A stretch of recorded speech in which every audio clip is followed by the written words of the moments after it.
we're going to welcome our next presenter, Carolin Fuchs from the City University of Hong Kong. She is unwilling to download WeChat, critical incidents in telecollaboration. Thank you. Thank you for coming to my talk today. There is a handout going around, so in case you haven't gotten one, there's more here. Maybe you can just send them down. That would be great. My colleagues have already set the stage for telecollaboration, so I will be brief on what it is and why we do it. I do want to start out with a quote from Robert O'Dowd's keynote that you may have attended. One of his learning outcomes from a Spain, Sweden, Israel evaluation exchange project was maybe the online, I'm quoting, maybe the online tools for communication were not the best, and I believe that was the origin of our communication problems. Okay, so I thought that was quite fitting for what I'm going to address, which is mostly focused on technology use in this project. And I'm in Hong Kong, and I'm talking about a Germany-Hong Kong project. And in the past, I've done those projects having been in the US or in Europe. So this is my second time being in Hong Kong, being an outsider in the context of Hong Kong. And it was an ethnographic case study in the teacher education context. We're not talking about language learning, but pre-service language teachers. And it was funded by a grant from City University of Hong Kong. The quote up here from Julie Beltz, who refined Mark Warshaw's original definition, and as you may know, the early work was based on intercultural communicative competence and the Cultura project. And since then, there's been a tremendous amount of research. This is by no means exhaustive, what you see here, but it ranges from pragmatics to task design to social justice. So a wonderful work that colleagues have done in the field over the last couple decades. Here are a couple of examples of a growing number of projects in the Asia-Pacific context, which is where I am now. We actually had the AppVia conference in Princeton last year, and there was a small conference, maybe this number of people, and it's growing. People are in remote locations, and they're trying to telecollaborate. So here are a couple of examples of projects that have been going on, some large-scale ones like the APEC one that connects different schools in the Asia-Pacific context, or the one at Muroran Institute of Technology that brings together learners. It's not 100% telecollaboration. It's more bringing together learners of English in Japan. So my focus is cultures of use, and I'm drawing on Steve Thorne's work originally in 2003, and then he revisited this in Language Learning and Technology in 2016. And the first quote, the second part, kind of defines what cultures of use is. It provides a lens through which to explore and potentially to pedagogically address tool socialization and its variabilities and consistencies. Okay? And even back in 2003, which came out of his doctoral dissertation a few years earlier, he said, that's the second quote, "For internet-mediated interpersonal or hyperpersonal relationships to develop, I suggest that certain minimum alignments of cultures of uses are a necessary condition." And I believe this still holds true, and we'll see when I present you the data from this project, how it panned out in this particular context. And his work came out of early work that he did between French-American telecollaboration, where email turned out to be a problem for communication between those students, so back in 1997. And I'm drawing on critical incident technique that came out of aviation psychology, and Flanagan brought it into the social studies. And it was originally there to weed out pilots from flight training, people who could not put up with stress, critical incidents, and as you may imagine, quite disastrous in aviation, compared to language learning, less disastrous. And David Tripp has done quite a bit on this. He's an Australian educator, now retired, and he's developed a triple loop of learning of reflective practice. So he's done this in the teacher education context, where we use reflection to understand the cause rather than treating the symptoms through new understandings of relevant factors, such as the workplace culture or our different cultures, in this case, cultures of use or values. And then doing an inductive systematic analysis, which means problematizing the problem. And then, of course, with the ultimate goal of improving practice and the solution cycle as the final loop. So what are we going to do about this? And CIT has been used, it went from aviation to industrial research, service industry, hospitality, so I have a whole range, and it's now been more and more used in teacher education. Tom Farrell has done quite a bit on this. The quote, that's the first quote here. When a critical incident occurs, it interrupts or highlights the taken for granted ways of thinking about teaching. So what do teachers do when things happen in the classroom? And a couple people have used it in telecollaboration. The first example here comes from Julie Beltz's work from 2005. A German student, Gabby, told her American partner, Joe, to use the informal du with her and not the tu, the t, and not the si, the vous form. And that was a critical incident for Joe. And Turula and Wright have defined critical incidents as events in the exchange which change perceptions and attitudes of participants. And then Miller-Hartman and No Doubt in their handbook mentioned both positive and negative experiences as critical incidents. So moving on to this study, the research design ethnographic case study, I was participant observer in the Hong Kong context. I co-designed the project with my partner in Heidelberg. I was the driving force because I had a core course to teach with a lot of students, and he had an elective and said, you call the shots, I'm flexible. The main research questions were, what are participants' prior experiences and expectations? How do they interact with one another? What critical incidents can be identified? And what are participants' perceptions? And that's really important to get their perspective on things, not just me as a researcher, what do I identify as critical incidents, but what do they identify as critical incidents? So data was triangulated, a lot of data, needs analysis questionnaires, CMC data came from the different tools used, the online interactions, Facebook, About Me, WeChat, WhatsApp, Google Docs, Wix. Course artifacts, I'll talk about this in a second when I talk about the different tasks that students did. We had a post-project questionnaire, and then really important, the magnifying glass activity that asked students to zoom in on critical incidents in the telecollaboration, so asking them to identify the critical incidents. And so I had 58 English majors in my class, 52 in the MA TESOL stream, and 6 literature students. And in Germany, there were 15 EFL student teachers in an elective, ELT and new media. I was teaching sociolinguistics, language in its social context, and here you see the book we're using. So it's pretty structured in the way we do it. And I had 2 sections, an afternoon section and an evening section, 49 mainland Chinese. And this is really important because it had a major impact on the tools we used or didn't use. 9 Hong Kongers. So when I say the Hong Kong class, it's mostly mainland Chinese. Okay? And on your handout, you have a breakdown of the different teams and who was in which group. You also have a more detailed description of the tasks. I'll talk about them in more detail in a minute. So what came out of the pre-course questionnaires, the needs analysis, most of them had prior language teaching experience. They also said they had used technology before, although it was more limited to software, apps, PowerPoint. And then they had most of them had experienced cross-cultural encounters. Expectations for the project were mostly focused on culture, and I think they just said this because it is, different cultures, so it's kind of a natural, you want to learn about each other's culture. Some of them mentioned telecollaboration, and only a few mentioned education system. I found that striking, since they're going to be teachers and they were going to be hooked up with people in a different institutional context. Their self-rated technology proficiency before the project, not surprisingly, key PAL exchanges, TC basically, ranked quite low. They had not participated in one before. And then online document management, such as Google Docs, was also kind of low, wikis, but these were the tools we were going to be using, so not very high. So it was a steep learning curve for them when we used Google Docs and a wiki for the website. And then what I want to point out is the difference between WhatsApp and Skype. WhatsApp, the Germans rated their proficiency quite a bit higher than my students, and the same with Skype.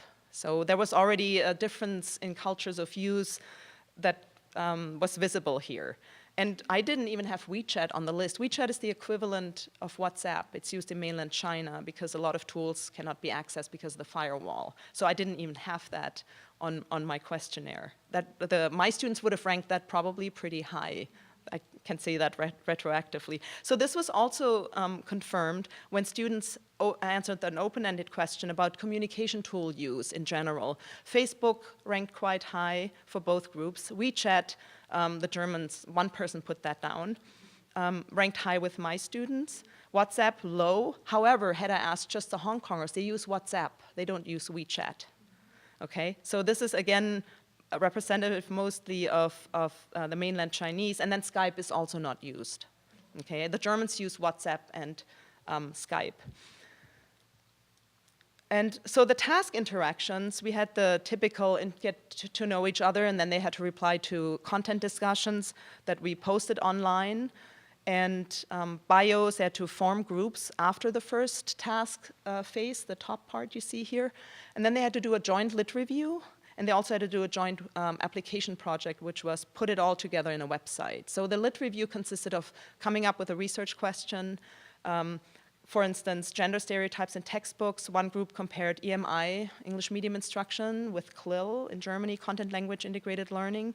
Another group that I'm going to show you examples of in a second looked at second language writing difficulties, Chinese students versus German students when they were learning English. And then they had to synthesize this, and for the third part, create a website, put your findings from the lit review up, and come up with solutions, practical solutions. What does this mean for you as a teacher? So real practical, hands-on. And I want to show you some examples of how they negotiated how to communicate, first of all. In one example, Global Team 10, which had 5 Hong Kong students, they're all mainland Chinese, Chelsea, Keisha, Mui, Eunice, and Miranda, and one German student, Vanda. These are all pseudonyms. And so here, it starts with Mui asking Vanda, are you online? Can you download a WeChat app on your phone so we can chat anytime? And then Vanda doesn't really reply to that. She never really replies to any of the WeChat requests that you'll see throughout this exchange. And then she says, she's the green arrow, sorry, I just saw your message. Could we also Skype via Facebook as we did last week in class? And there was one time before the Germans, this was October 2016, went to daylight savings, which Hong Kong doesn't do, where we had an overlap of 1 hour early on. So we did a Skype session synchronously in class with the folks in Germany. We actually had to use Facebook because Skype didn't work. And so she's suggesting that, can we Skype via Facebook? So she probably meant for Skype, or talk via video conferencing, or use Facebook for video conferencing, as we did in class. And then Eunice later says, well, maybe you can use another app to chat, Messenger or WeChat. Again, WeChat. And Vanda, at this point, was just concerned with getting on the task. We have to use Google Docs for the joint lit review. So that was one thing we required them to do. We want to see the process of negotiation on Google Docs. We had created sites for each team. So they had to log on to our link. We invited them. They were all private for these different teams. So Vanda saying, can you please accept the TA's invitation to the Google Docs? She had already been on Google Docs and nothing was there. So she was trying to get her Chinese partners to get on Google Docs. And then I can't open it. Maybe we need to be re-invited. And then they go back and forth negotiating until they're finally online. Oh, can we work on this one? Can we use this one, this link? And she says, okay, so tomorrow I'll be available in Google Docs in the morning time. So they're negotiating a time to talk on Google Docs. So they're taking the chat from Facebook onto Google Docs in this negotiation. And Eunice says, okay, I'll wait for you in Google Docs at 4 p.m. Chinese time. And then at the very end, you see that arrow, oh yeah, great, we're now finally working in the same space. And so when they get on Google Docs, you can see this is October 28th. The interactions were from November 3rd. Vanda, this is the first post in Google Docs. She was already on Google Docs and was trying to get people. It's like, where is everybody? Okay, she was trying to find out, negotiate the research questions. Dyslexia was the first choice, but then they moved into second language writing issues for learners. So Vanda was there, and then it took a little bit. On November 3rd, she says, hi Eunice, can you see my writing? And then Mui, turns out, was already there on November 4th, but then nobody else until November 6th. So it's like another week, kind of, sort of, until everyone finally, all 6 participants met in Google Docs, and they chat on Google Docs, okay? And for some reason, the topic changed, and we have no record of this. It just says, oh, the topic has changed. We're now doing writing. Is that okay? And then Vanda seems a bit out of the loop. She's the one in green. And then in the end, she says, hi, guys, sorry, now I can see it. Oh, yeah, that's perfect. And they negotiate that she's going to write the introduction. And then that was the literature review, and they did the literature review in Google Docs. And then for the final task, they had to come up, take it all, synthesize the lit review, put it on the website. And for this, we had suggested a wiki, like Weebly, Wix, Google Sites. And I had a TA for this class. Since I had a grant, I had a TA, and she introduced Wix, and so they all decided to use Wix. And so Vanda here again is focused on the tool for the task. Which platform do we like to use? Wix as suggested, then one of us needs to share the site with the others. And then Chelsea comes up with WeChat again. She says, oh, we decide to use Wix as suggested, and we wonder if it's convenient for you to download a WeChat so we can keep in touch easily. So the assumption is that it's just as easy for Vanda in Germany to chat on WeChat, although Vanda never replied to the WeChat requests. And then Vanda says, hi, Chelsea and rest of the group, we should download the Wix homepage and invite the rest of the group to it. And then that was kind of the end of it. They don't, no WeChat. They just move on to designing this. And this was their final project. They had to synthesize all the information, come up with solutions for this. They also had to do reflections, and they had to do tool reflections on the website. And I will show you in a second what they came up with. So when they were asked about tool use for the global team interaction, this is from post-course questionnaires, but also from chat transcripts we had asked them to include. Most of them used Facebook Messenger, and then some of them used WeChat, and when they said WeChat, it was primarily amongst themselves. I don't think there was anyone really using WeChat with the folks in Germany, because the Germans didn't download it, they couldn't access it, or chose not to access it, I don't know. One team said they Skyped, and then team 11 was interesting. This was Hong Kong students only, and they used WhatsApp, because the German students use WhatsApp. That was the only team that used WhatsApp with the Germans. And then overall, they really liked the tools. And this is a synthesis of the benefits they saw in all the tools they used. They thought it was quite a bit of a learning curve, since Google is not accessible in China. So for most of the students, they had never used Google Docs. It was a steep learning curve for them. They thought it was quite user-friendly, the editing. They also liked Wix, the website design. But they also said it takes time to learn these things. And interestingly, for drawbacks of the tools, they said, oh, Google Docs, it lacks many necessary editing functions, like a hanging indent. I thought that was interesting. It was not, I didn't think of this as major. But they said no access in mainland. That's on the right-hand side, the top, third point, fourth point from the top. No access in mainland, that was an issue for them.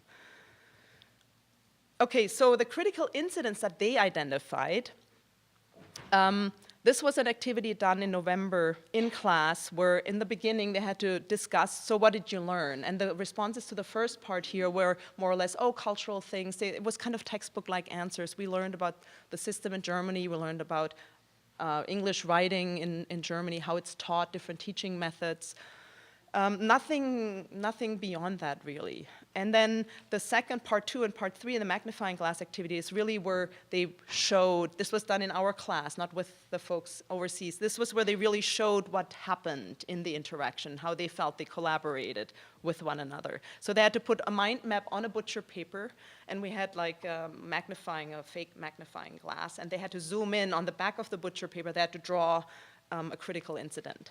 And so 2 teams turned out to have worked very well, 2 well, 2 satisfactorily, and 5 sufficiently. And I say sufficiently because they all came up with final products. They all fulfilled all the tasks, right? Whether they worked well together or not, so sufficiently. And I want to show you just a couple of examples of posters they created.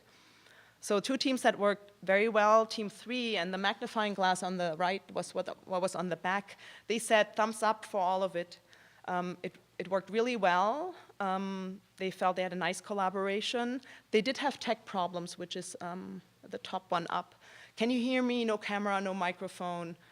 So on the right, you see Google Docs. They really liked the tools, highly effective, interacting at the same time, saves automatically. They really liked that part. So overall, they felt it worked really well.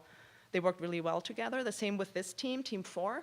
They felt the Skype session they had with the 2 partners in Germany, so that's on the left, top left, was really nice. They had a good teamwork and collaboration. However, they also said the casual chats they had, that's the top part in the middle there, on lifestyle, some more personal exchanges that also helped them with the collaboration and the topic negotiation. And the communication tools, they listed a whole range on the top right corner there that they used. So they felt they worked quite well together. Team 9 felt they worked well together, but on the right side you see all the problems. Jet lag, I think they meant the time difference. Or maybe they were jet lagged, who knows. Time-consuming nature of the exchange, trying to get together with folks, trying to get together with your team locally and then with the folks overseas was quite difficult.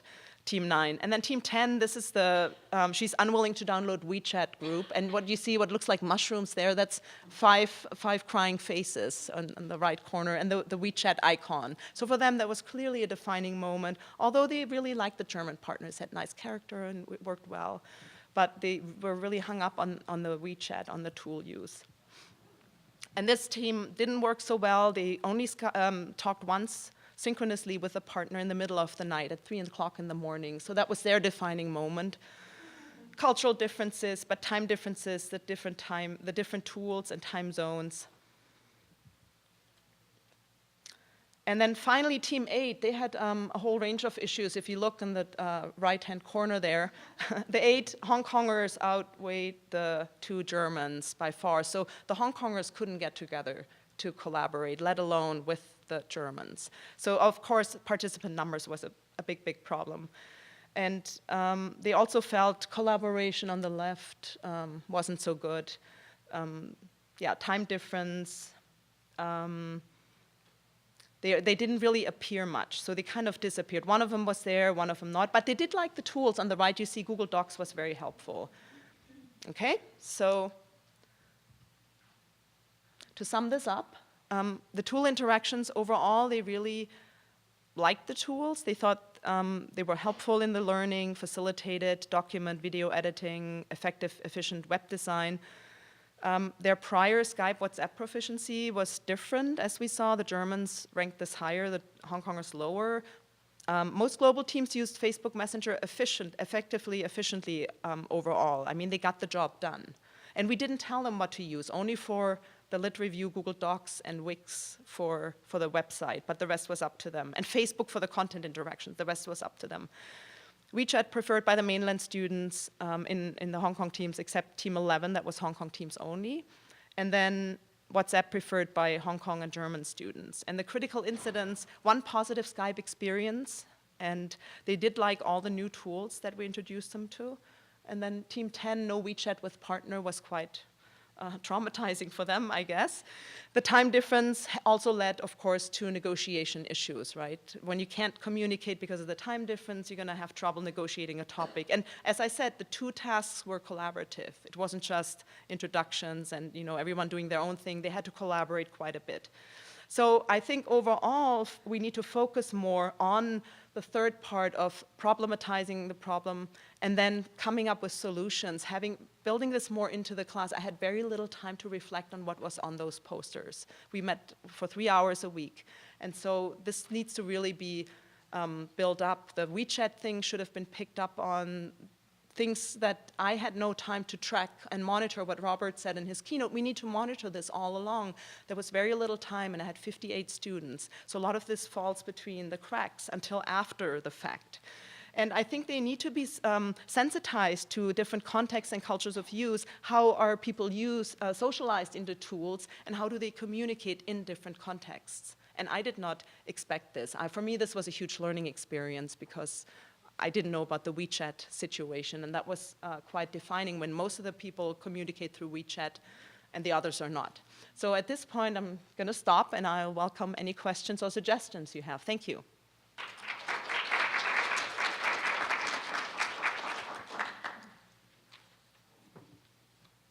Yes? said you wish you would have identified the WeChat situation earlier. How could you have done that? That is an excellent question.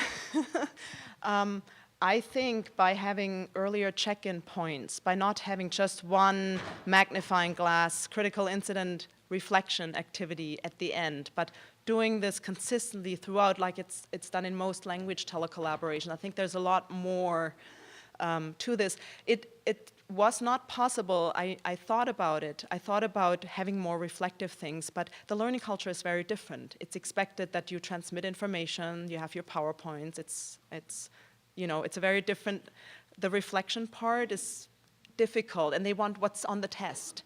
They were hung up on the number of words for the lit review, 750 per student, and I had to evaluate them, assess them individually, also for the institution. And so they were hung up on that. How many words? How many words? I had to reiterate. I said, it's about the content. It's okay if you're a little over, but no, how many words? So it was very difficult to get them. I pulled them out of their comfort zone big time. And I think I would have pulled them out even more with more reflection. And we did, if you look at the timeline on your handout, you see we started late. The Germans started in October. So there's like just a few weeks of overlap until we finish at the end of November. We're done at the end of November with our semester at City University, and Germans are done in February. So it was really not feasible.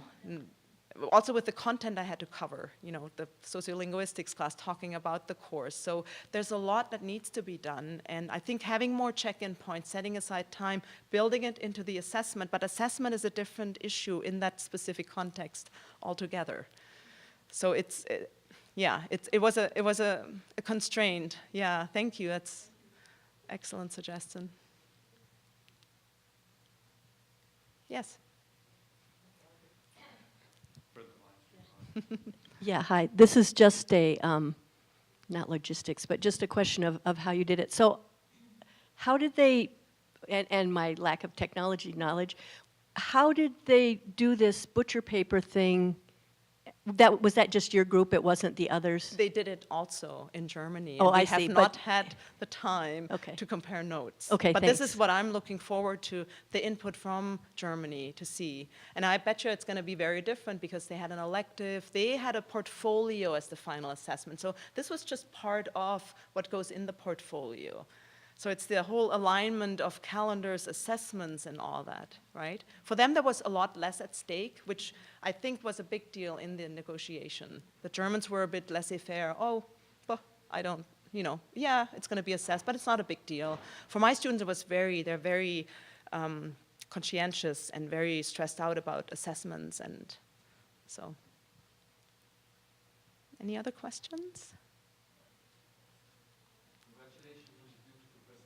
Oh, thank you. Credits go to my husband. Okay, thank you. Thank you.